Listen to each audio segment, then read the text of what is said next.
டேய் வாடா, நேரமாச்சு. அங்க என்னடா ஒரே கூட்டமா இருக்கு? சினிமா ஷூட்டிங் எடுத்துட்டு இருக்காங்க. சினிமா ஷூட்டிங்கா? எல்லாரும் செல்ஃபி எடுக்க ட்ரை பண்ணிட்டு இருக்காங்க. வா நம்மளும் போய் ஒரு செல்ஃபி எடுத்துறோம். நான் வரலப்பாங்க. நான் அவங்களோட போய் போட்டோ எடுத்து நான் என்ன பண்ண போறேன்?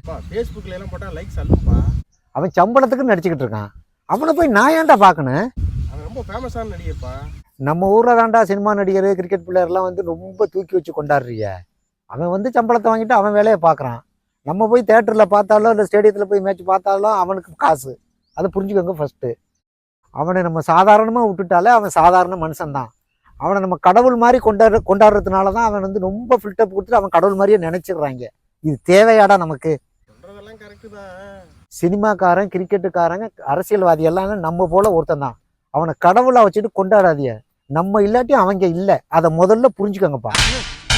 நீ கேட்ட ஒவ்வொரு கேள்வி என்ன செருப்பால் அடிச்ச மாதிரி இருக்கு.